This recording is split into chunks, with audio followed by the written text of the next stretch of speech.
اللہ کے سوا وہ کسی کے بھی محتاج نہیں ہے۔ اور بہت سارے واقعات آپ نے سنے ہیں، رسول نے زمین پہ بیٹھ کے چاند کے 2 ٹکڑے کر دیے۔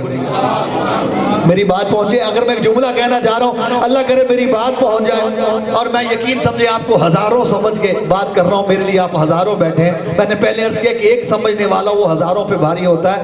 قبلہ وہ رسول جس نے زمین پہ بیٹھ کے چاند کے 2 ٹکڑے کیے یا نہیں کیے؟ سارے بولنا میرے بزرگوں، کیے نا؟ وہی رسول ہے کہ پھر کہہ رہا ہوں جس نے زمین پہ بیٹھ کے انگلی کے اشارے سے چاند کے آسمان پہ نکلے ہوئے چاند کے 2 ٹکڑے کر دیے۔ وہی رسول کعبہ میں کھڑے ہو کے فرما رہے تھے، علی میرے کندھوں پہ آ کے بت توڑ دے۔ اللہ جانے کسے سمجھ آئیے؟ سلامت رہے حیدری قبلہ کیا آئے ہو؟ ایک دفعہ مل کے بابا سے بلند سلامات پڑھیے۔ اللہ سرکار علامہ قبلہ رائے سعید احمد صاحب، قبلہ میرے کول آئی ہو سرکار، مل کے بابا سے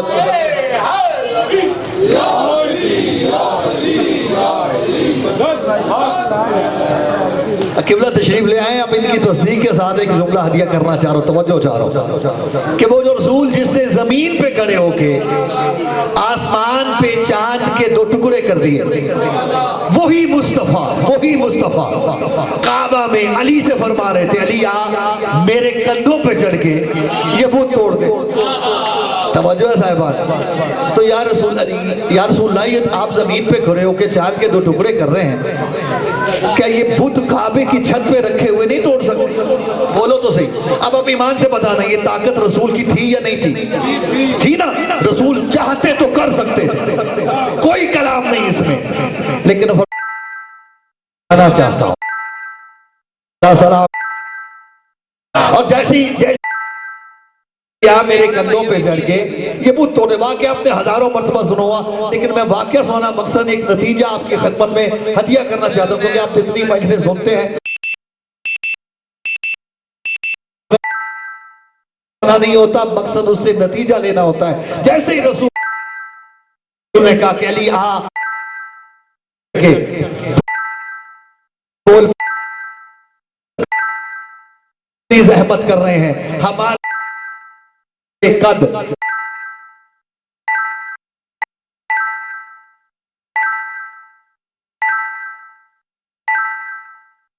سلامت رہو، جسے سمجھ آئیے بات۔ توجہ کہ میرے کندھے پہ آ کے علی پہنچ کہاں گیا ہے؟ جاگو یار خدا کے لیے، آپ اپنے آپ کو کم نہ سمجھے، میرے کندھے پہ آ کے علی پہنچ کہاں گیا؟ رسول نے چاہا کہ دنیا کو بھی پتہ چل جائے کہ علی کا مقام کیا ہے، علی کی عزت کیا ہے، علی کا شرف کیا ہے۔ کہا یا علی تو بکجا رسیدی، علی میرے کندھے پہ چڑھ کے کہاں پہنچ گیا؟ کہا مولا گر خواہم اشرا مسکنم، اگر چاہوں تو عرش کو چھو سکتا ہوں۔ توجہ میری طرف نام ہے مولا، اگر چاہوں تو عرش کو چھو سکتا ہوں۔ جب کہا نا عرش کو چھو سکتا ہوں، تو رسول نے 2 جملے ارشاد فرمائے، ایک اپنی عظمت کا، ایک علی کی عظمت کا۔ فرمایا یا علی خوشا حال تو کار حق می کنی، خوشا حال من بار حق می کشم۔ اے علی تو کتنا خوش قسمت ہے کہ جو مجھ محمد کے کندھوں پہ چڑھ کے حق کے کام کر رہا ہے، اور اے علی میں محمد کتنا خوش قسمت ہوں کہ میں نے حق کو اپنے کندھوں پہ اٹھایا ہو۔ سلامت رہے۔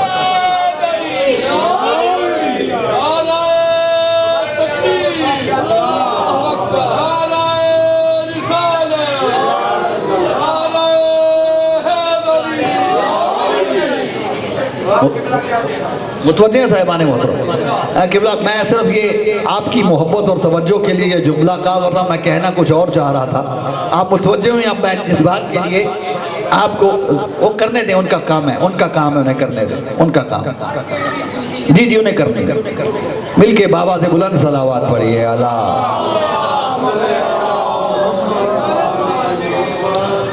توجہ ہے صاحبان محترم، بسم اللہ۔ جس بات کے لیے میں آپ کو زحمت دینا چاہ رہا تھا کہ اللہ جس کے لیے چاہتا ہے زمین و آسمان کو مسخر کر دیتا ہے.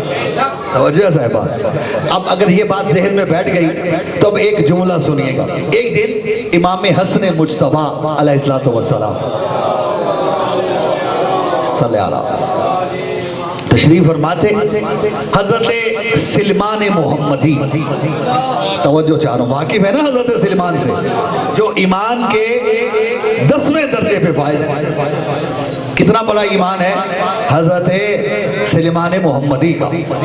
توجہ چاروں. اور خدا کی قسم عجیب معرفت ہے حضرت سلمان کی. میں ایک بات کہنا چاہ رہا ہوں, میری بات پہ ناراض نہیں ہونا, لیکن مجھے اگر میری بات صحیح ہو تو بول کے مجھے جواب دینا. ماشاءاللہ جو بزرگان بیٹھے ہیں اب ماشاءاللہ بچپن سے مجلسیں سن رہے ہیں, ایسے ہے یہ نہیں؟ بڑے فضائل سنے ہوں گے آپ نے مولا علی کے. بولیں بسم اللہ حضور. ماں کی گود میں بسم اللہ. ماں کی گود بلکہ ماں کے دودھ کی تاثیر کا نام ہے محبت علی. مولا آپ کو سلامت رکھے. ایسے ہی ہے نا, جو پاک دودھ ہوتا ہے اس کی تاثیر یہی ہوتی ہے. جو بات میں کہنا چاہتا ہوں, آپ شروع دن سے چلیں ایسے کر لیتے ہیں, بزرگوں کی بات بڑی ہے. آپ مولا علی کے فضائل سن رہے ہیں, ایسے ہے یا نہیں؟ بولو تو صحیح یار. چلے مجھے بتائیں آپ کو علی کے فضائل آتے کتنے؟ چلے آپ کی بات نہیں کر رہا. بڑے بڑے علماء آپ انہیں بٹھائیں, انہیں کہ ہم ایک کاغذ پہ لکھ کے دیں آپ کو مولا علی کی کون کون سے فضائل کا پتہ ہے. توجہ صاحبہ. یہ جو ہم مجالس پڑھتے ہیں نا, یہ مجالس پڑھتے ہیں, یہ وہی فضیلت ہے کہ اس کو مختلف اینگل سے کوئی کسی طرح پڑھ رہا ہے, کوئی کس طرح پڑھ رہا ہے. گنتی کے زیادہ سے زیادہ 200 400 500 اس سے زیادہ فضائل نہ آج تک ممبر پہ پڑھے گئے ہیں نہ کسی کو آتے ہیں. میں دعوے سے کہہ رہا ہوں اگر کسی کو فضائل آتے ہیں مجھے بتائے اسے کتنے آتے ہیں. وہی خندق ہے, وہی خیبر ہے, وہی غدیر ہے, وہی ذوالشیر ہے. توجہ صاحبان. وہی علی سے محبت کے دعوے ہیں, محبت کے فضائل, یہی کچھ ہے. ایسے ہے یا نہیں ہے؟ گن لیں 100 سے 150 سے زیادہ فضیلتیں آپ علی کی جمع نہیں کر سکتے. ایسے ہی ہے. بولو تو صحیح. بچپن سے سن رہے ہیں, اگر کسی کا دعویٰ ہے تو لے کے آئے. زیادہ سے زیادہ کوئی بہت صاحب مطالعہ ہے, صاحب معرفت ہے, اس کو زیادہ سے زیادہ 1000 علی علیہ السلام کے فضائل کے سے آگے نہیں بڑھ سکتے. دعوے سے کہہ رہا ہوں, چیلنج سے کہہ رہا ہوں. ہاں ایک فضیلت کو مختلف اینگل سے نہ لے کے آئیں. میں ایک فضیلت تو ایک ہے, وہ توجہ چاہ رہا ہوں. آپ مختلف اینگل سے لے کے آئیں گے, فضیلت پھر بھی وہ ایک ہی رہے گی. توجہ صاحبہ. ہماری معرفت کی انتہا یہ ہے کہ کوئی بہت بڑا زور لگا لے تو 1000 علی علیہ السلام کے فضائل سے زیادہ جمع بولو نہیں کر سکتا. حضرت عبداللہ ابن عباس فرماتے ہیں, پہلا مفسر قرآن ہے مذہب اسلام کا معصومین کے بعد. توجہ چاہ رہا. حضرت عبداللہ ابن عباس وہ فرماتے ہیں, کسی نے ان سے پوچھا کہ آپ بھی مفسر قرآن ہو, علی بھی جو ہے وہ قرآن کی تعویل و تفسیر دے رہا ہے, آپ کے علم میں اور علی کے علم میں فرق کیا ہے؟ تو حضرت عبداللہ ابن عباس فرماتے ہیں میرا علم علی کے مقابلے یوں ہے کہ جو ایک بہت بڑے سمندر کے سامنے پانی کا ایک قطرہ ہوتا ہے. حیدری. توجہ چاہ رہا ہوں. یہ عبداللہ ابن عباس بڑے عظیم ہستی ہیں, اور ان سے اہل تشیع, اہل تسنن, اہل حدیث سب نے روایات لی ہیں. اور یہ تاریخ اسلام میں رسالت مآب کے بعد معصومین کے علاوہ سب سے پہلا مفسر قرآن عبداللہ ابن عباس ہے. حضرت عبداللہ ابن عباس فرماتے ہیں کہ مجھے اللہ کے رسول نے علی کی 30,000 فضیلتیں ایسی بتائی ہیں جو کسی کو بھی نہیں بتائی. اللہ کرے میری بات کسی تک پہنچی ہو. قبلہ ہم اتنے عرصے سے مجلس سے پڑھ سن رہے ہیں, زیادہ سے زیادہ 1000 سے آگے نہیں جا سکتے. توجہ چاہ رہا ہوں. عبداللہ ابن عباس یہ کہہ رہا ہے, عبداللہ ابن عباس کہہ رہا ہے کہ مجھے رسالت مآب نے علی علیہ السلام کی 30,000 فضیلتیں سنائی ہیں اور مجھے وہ یاد ہے. سلامت رہو. حضرت عبداللہ فرما مجھے وہ یاد ہے. اور دیکھیں کتنی معرفت ہے عبداللہ ابن عباس. بولو تو صحیح بھائی، آج تو ہم بڑے بڑے دعوے کر رہے ہیں نا، ایک دوسرے کے گریبان کھینچنے کے پیچھے چل پڑے. وہ تمہیں علی سمجھ کتنا آیا ہے؟ بولو تو صحیح. توجہ ہے صاحب، 1000 فضیلت میں بہت زیادہ کہہ رہا ہوں، ورنہ 150 200 250 سے آگے کوئی نہیں جائے گا. میں بہت زیادہ کہہ رہا ہوں کہ آپ 1000 فضیلت مولا علی کی سنا سکتے بہت محنت کے بعد. لیکن عبداللہ ابن عباس وہ کہتے ہیں مجھے رسالت امام نے سرکار علی کی کتنی فضیلتیں سنائی ہیں؟ بولو تو صحیح. 30,000 تین نہیں ملک صاحب، 30,000 فضیلتیں. لیکن مزے کی بات ہے کہ جو رسول نے ایمان کی لسٹ بتائی تھی درجات کی، اس میں عبداللہ ابن عباس کا نام نہیں.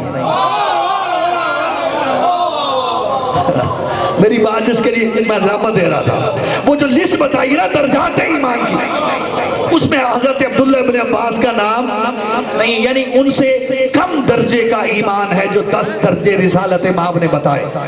جس کا کم درجے کا ایمان ہے اس کو تو 30,000 علی کے فضائل آتے ہیں، اور جو ایمان کے 10ویں درجے پہ فائز ہوگا اسے علی کے کتنے فضائل آتے ہو. جس بات کے لیے میں آپ کو یہ ذاتی رحمت دے کے لایا. حضرت سلمان محمدی کتنی معرفت ہے، بولو سمجھ آئی نا معرفت حضرت سلمان کی. بس میں زیادہ زحمت نہیں، چند منٹوں میں آپ کی زحمت تمام کر رہا ہوں. کتنی فضائل ہیں حضرت سلمان محمدی. جو ایمان کے 10ویں درجے پہ فائز ہے اسے کتنی معرفت ہوگی آل محمد. بولو تو صحیح. انتہا نا. یہی سلمان ایک دن امام حسن مجتبیٰ کی بارگاہ میں بیٹھے. بھائی بڑی توجہ چاہ، جس کے لیے میں اتنی محنت کر کے آیا ہوں، اب میں اپنا لفظ ضائع نہیں جانے دوں گا. توجہ چاہ رہا ہوں. امام کی خدمت میں بیٹھے ہیں، نہ جانے کیا آیا سلمان محمدی کے دل میں. جملہ کا مولا مجھے ایمان ہے کہ آپ کے جد معراج پر گئے ہیں. توجہ چاہ رہا ہوں. حضرت سلمان فرما رہے مجھے ایمان ہے کہ آپ کے جد، بولو تو صحیح، معراج پر گئے ہیں. لیکن سوال یہ ہے کہ گئے کیسے؟ بڑی توجہ چاہ رہا ہوں. میرا ایمان ہے، میرا یقین. اچھا اس سوال سے حضرت سلمان کی عظمت کم نہیں سمجھیے گا کہ سلمان کو پتہ ہی نہیں. کیوں؟ اس کی دلیل یہ ہے کہ حضرت ابراہیم سوال کر رہے تھے. قرآن رہی رب ارنی کیف تحیی الموتی، پروردگار یقین ہے مجھے، ایمان ہے تو مردوں کو زندہ کرتا ہے، لیکن سوال یہ ہے کہ زندہ کرتا کیسے ہے. یعنی کیفیت اور ہوتی ہے، واقعے کی حقیقت اور بات ہے. حقیقت پہ یقین رکھے کہ رسول معراج پہ گئے ہیں. سوال یہ ہے کہ گئے، بولو گئے کیسے؟ جب کہا نا گئے کیسے ہیں، سلمان کہتے ہیں حسن بولے نہیں، کاما. توجہ چاہتا ہوں. کاما. امام حسن مجتبیٰ کھڑے ہوئے، کہتے میں نے دیکھا علا فی الہوا وغاب فی السما، ہوا میں بلند ہوئے آسمانوں پہ غائب ہو گئے. اللہ جانے کہاں بیٹھ کے سن رہے ہو یار. توجہ چاہ رہا. سوال ہے تیرا جد، تیرا نانا معراج پہ کیسے گیا؟ توجہ چاہ رہا. حضرت حسن مجتبیٰ نے جواب نہیں دیا، فرمایا کھڑے ہوئے جناب حسن علا فی الہوا وغاب فی السما، میں نے دیکھا ہوا میں بلند ہوئے آسمانوں پہ، بولو سارے غائب ہو گئے. کہتے ہیں میں ابھی سوچ رہا تھا کہ کدھر گئے، واپس بھی آ گئے. بولو جسے سمجھ آتی ہے باتوں کی. ابھی میں سوچ ہی رہا تھا، توجہ چاہ رہا ہوں، کہ واپس بھی آ گئے. توجہ چاہ رہا ہوں. فرماتے میں دیکھ رہا تھا کہ آ بھی گئے. فرمایا میں نے دیکھا علا علا سلاسن وغاب علا سلاسن وعاد علا سلاسن، میں نے دیکھا 3 مرتبہ ہوا میں بلند ہوئے آسمانوں پہ گئے، پھر واپس آئے، پھر گئے، پھر واپس آئے، پھر گئے، پھر واپس آئے. جب تیسری مرتبہ آئے تو میں نے دیکھا علیہ السکینۃ والوقار، کہ بڑا ٹھہراؤ تھا، بڑا وقار تھا، بڑی متانت تھی، بڑی سنجیدگی تھی، بڑی کشش تھی حسن میں. جب تیسری مرتبہ آئے میرے شانے پہ ہاتھ رکھ کے کہتے ہیں سلمان تو ابھی تک سوچ رہا ہے میرا نانا گیا کیسے؟ اتنی دیر میں تو میں 3 مرتبہ ہو گیا.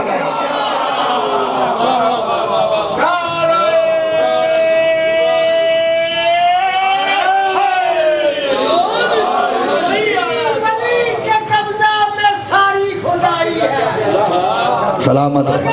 کوئی کرے برابری تو اس کی بے حیائی ہے۔ نبی نے دیا دختر، اللہ نے گلفتار، بتاؤ کسی اور کو کھرپی بھی آئی ہے؟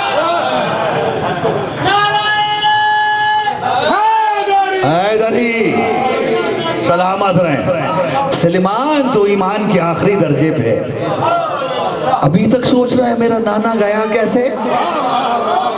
اتنی دیر میں تو ہم 3 مرتبہ ہو کے آ گیا۔ نہیں، سلامت رہو، سلام کیوں؟ اللہ نے زمین و آسمان ان کے لیے مسخر کیا۔ اس بات کے لیے میں آپ کو ضامن دے رہا۔ اچھا، کچھ ذہنوں میں یہ بات آ جائے گی، یہ پتہ نہیں عجیب باتیں کرتے ہیں کہ بھئی رسول جو گئے وہ تو براق پہ گئے۔ توجہ صاحبان، تو کیا امام حسن مجتبیٰ کی فضیلت رسول خدا سے بڑھ گئی؟ ہرگز نہیں، وہ سید الانبیاء ہے، وہ حسن کا بھی نانا ہے۔ توجہ چاہ رہا ہوں، فضیلت بڑی نہیں، امام نے سمجھا دیا کہ ہم آسمانوں پہ جانے کے لیے براقوں کے محتاج نہیں ہیں۔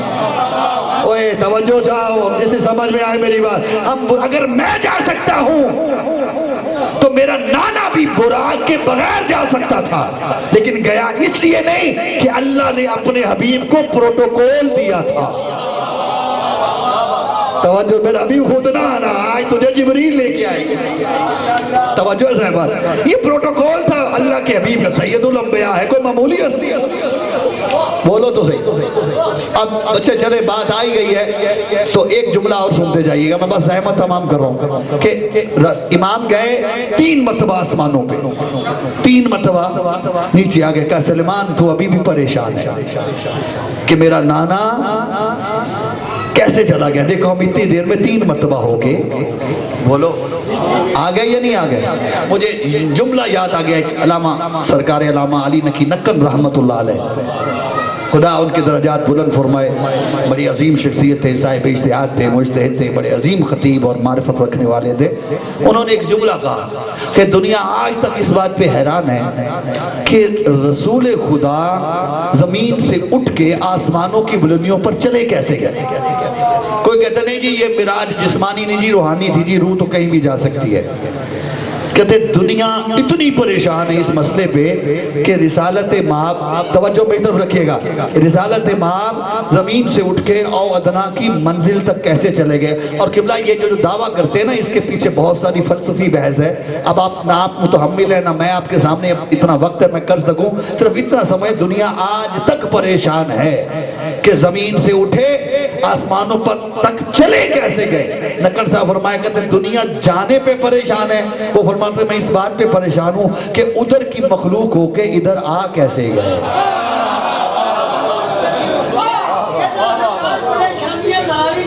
جی انشاءاللہ توجہ چاہو، ادھر کے ہیں یہ، اور یہ کوئی خطابت کا جملہ نہیں ہے یا میں آپ کو خوش کروں آپ مجھے مجلسیں دیں گے، نہ، حقیقت یہی ہے کہ اس کی دلیل یہ ہے کہ اللہ نے فرمایا تھا کن تو کنزن مخفیان فاحببت ان عرفا وخلقتک خلقا لک عرفا، میرا بھی میں چھپا ہوا خزانہ تھا، میں نے چاہا کہ میری معرفت ہو تو اپنی معرفت کے لیے میں نے تجھے خلق کیا۔ اللہ نے تو اپنے حبیب کو بنایا ہی اپنے لیے تھا، تمہارے لیے تو نہیں بنایا۔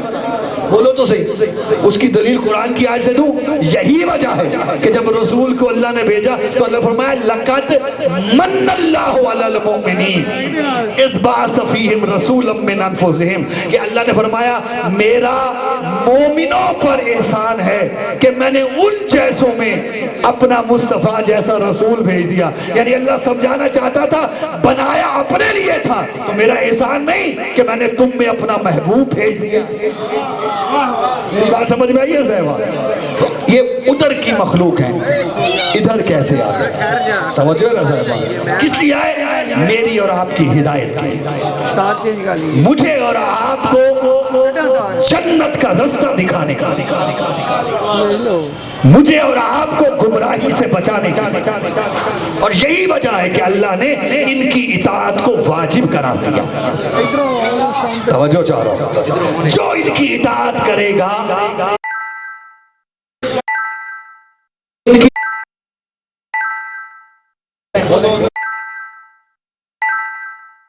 نہیں سوں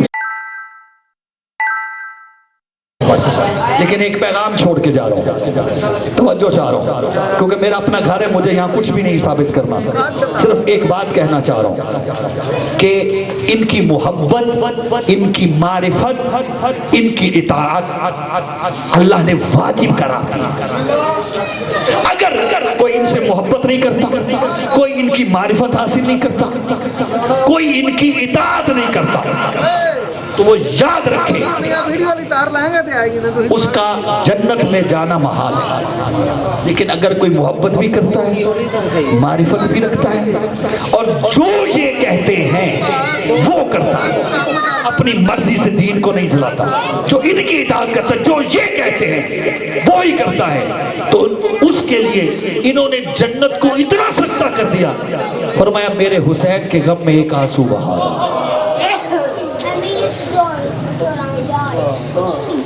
اللہ اکبر، اللہ اکبر۔ ایک آنسو، کوئی زیادہ زور لگتا ہے، زیادہ دولت خرچ ہوتی ہے ایک آنسو بہانے پہ؟ بولیں راتوں جاگنا پڑتا ہے؟ نہیں، معرفت ہو اور ان کی اطاعت ہو، پھر ایک آنسو بہا دو ان کے غم میں۔ معصوم فرماتے ہیں جنت واجب ہے۔ خدا کی قسم یہ کتنی کریم ہے آل محمد کی۔ اچھا یہ کہہ سکتے ہیں، یہ بات کہہ سکتے ہیں، کیوں؟ اللہ نے انہیں جنت کا مالک قرار دیا ہے۔ مالک جب چاہے، جس وقت چاہے، جس کو مرضی دے دے، تو اللہ کو بھی اعتراض نہیں ہے۔ بس اتنی قید رکھی، ان سے محبت کرنا، ان کی معرفت حاصل کرنا، محبت بھی معرفت کے ساتھ ہو اور اطاعت بھی معرفت کے ساتھ ہو۔ اگر یہ کام کرو گے، صرف 3 کام تمہارے ذمہ ہیں، ایک آنسو جنت کا گھر مل جائے گا۔ مولا فرماتے ہیں آنسو کا رخسار پہ بہنا تو بہت دور کی بات، صرف آنکھ اتنی تر ہو جائے کہ ایک مچھر کا پر بھیگ جائے، اللہ سارے گناہ معاف کر دیتا ہے۔ بس عزاداران مظلوم کربلا، خدا کی قسم اس جنت کو یوں کہتا ہوں اتنا سستا کرنے کے لیے، توجہ نام مولا میں طرف رکھنا، حسین نے کربلا میں سب کچھ قربان کر دیا، جوان دیے، مہمان دیے، بچے ذبح کروا دیے، حد ہو گئی۔ حسین نے کربلا میں اپنی بہنیں بھی ذبح کروائی۔ اللہ اکبر۔ عجیب ایک جملہ ہے، اللہ کرے میں پہنچا پاؤں۔ اللہ اکبر، اللہ اکبر۔ عجیب جملہ ہے، اللہ جانے مجھے سمجھ نہیں آ رہی پڑھوں یا نہ پڑھوں، کس تک پہنچا پاؤں گا، کس تک نہیں پہنچا پاؤں گا، لیکن کوشش کرنا دل میں اس جملے کو جگہ دینا، بستر پہ بھی یاد آئے گا تو گریے کے لیے کافی ہوگا کہ جب ایک آواز گونجی نا میدان کربلا میں، الا قد قتل الحسین بکربلا، حسین کربلا میں شہید ہو گئے۔ حسین، یہ کس کی آواز تھی؟ یہ جبریل کی آواز تھی، جو کربلا کی فضاؤں میں گردش بھی کر رہا تھا اور رو کے کہہ رہا تھا الا قد قتل الحسین بکربلا، حسین کربلا میں مارے گئے۔ مقتل کے لفظ ہے، آسمان سے خون برسنے لگا، سیاہ آندیاں چلنے لگی، زمین کربلا پہ زلزلہ طاری ہوا۔ اگر کتاب کا حوالہ چاہتے ہو دینے کو تیار ہوں، صاحب مخزن البقاء نے یہ جملہ لکھا، جب یہ 3 کام ہوئے نا، آسمان سے خون برسنے لگا، زمین پہ زلزلہ طاری ہوا اور جو سیاہ آندیاں چلنے لگی، یہ جو شامی ملاؤں تھے نا، یہ سمجھے کہ ہم نے نواسہ رسول کو ذبح کیا ہے، تو اب اللہ کی طرف سے ہم پہ عذاب آنے لگ گیا، ڈر گئے، اور اس ڈر کی وجہ سے صاحب کتاب لکھتے ہیں کئی ملاؤن ڈر کی وجہ سے فنار ہو گئے، موت کے منہ میں چلے گئے۔ لیکن جب یہ آندھی رکی، آسمان سے خون برسنا تھما، زمین کا زلزلہ رکا، جانتے ہیں لوگوں نے سب سے پہلا کام کیا کیا؟ ان کا ڈر ختم ہوا، سب سے پہلا کام یہ کیا، حسین کی لاش کو لوٹنا شروع کیا۔ اجرکم اللہ، جسے لفظ سمجھ آیا ہے، حسین کی لاش کو لوٹنا شروع کیا، کسی نے امامہ اتارا، کسی نے عبا اتاری، کوئی نالین لے گیا، کوئی لباس لے گیا، عزادارو کوئی تلوار لے گیا۔ ایک ملعون کہتا ہے میں حسین کے لاشے پہ اس وقت پہنچا جب یہ ملعون سب کچھ لوٹ کے لے جا چکے تھے، اور میں سوچ رہا تھا اب میں کیا لوٹوں۔ اچانک میری نگاہ پڑی، حسین کی انگلی میں ایک انگوٹھی موجود ہے۔ کہتے ہیں میں نیچے جھکا، حسین کی انگلی سے انگوٹھی اتارنا چاہیے، لیکن زخموں کی وجہ سے حسین کے ہاتھ میں سوزش تھی، کہتے ہیں انگوٹھی نہ اتار سکا۔ تو میں نے کیا کیا، ایک دفعہ مقتل میں پھرا، مجھے ٹوٹی ہوئی تلوار کا ایک ٹکڑا ملا، ایک پتھر اٹھایا، حسین کا ہاتھ اس پتھر پہ رکھ کے تلوار کے ساتھ حسین کی انگلی کا جدا۔ اجرکم اللہ، اجرکم، جو ماتم کر سکتے ہو، حسین کی انگلی جدا کر کے لے گئے۔ بس عزاداران مظلوم کربلا، جس بات کے لیے میں آپ کو اتنی زحمت دے کے لایا ہوں۔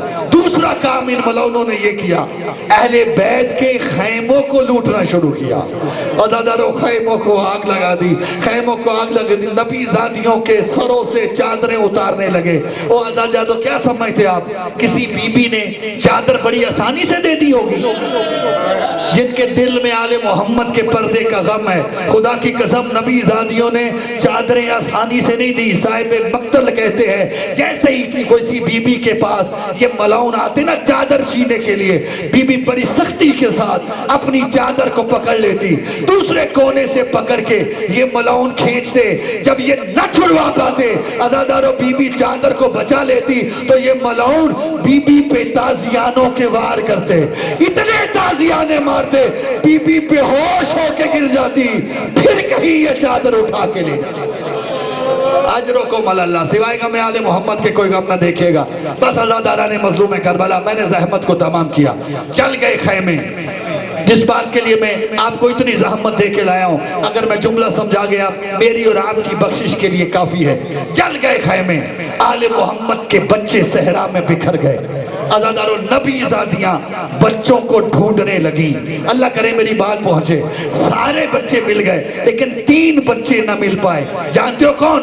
ایک حسین کے سینے کا تعویذ۔ اجرکم اللہ، 2 مسلم کے یتیم، جناب رقیہ کے 2 فرزند، یہ 3 بچے کربلا میں نہ ملے۔ عزاداروں بیویاں ڈھونڈنے لگی، عزاداروں حسین کے سینے کا تعویذ حسین کی لاش سے مل گیا۔ جناب زینب اٹھا کے جناب سیدہ کو لے آئی خیمے میں، لیکن جو جناب مسلم کے 2 یتیم تھے نا وہ نہ مل پائے۔ بیویاں ڈھونڈ رہی تھی، جناب ام کلثوم بھی، جناب زینب صلوات اللہ علیہ بھی، ڈھونڈتے ڈھونڈتے اچانک بی بی ام کلثوم کی نظر پڑی، ایک جھاڑی کے نیچے 2 بچے سو رہے تھے۔ وہ عزاداروں بی بی آگے بڑی آواز دی، بہن زینب آجا، مسلم کے یتیم مل گئے، عزادار رقیہ کے بیٹے مل گئے۔ دونوں شہزادیاں کٹھی ہوئی، بچوں کے قریب آئیں، سوئے ہوئے بچوں کے شانے ہلائے، بچوں اٹھو ہم آئے ہیں، ہم تمہیں لینے آئے ہیں۔ لیکن بچوں نے آنکھیں نہ کھولی، تو بی بی نے ام کلثوم نے کی کیا، شہزادوں کے گریبان کو کھولا، ایک چیخ نکلی شہزادی کی، رو کے کہتی ہے شہزادی مسلم کے یتیم گھوڑوں کے سموں تلے آ کے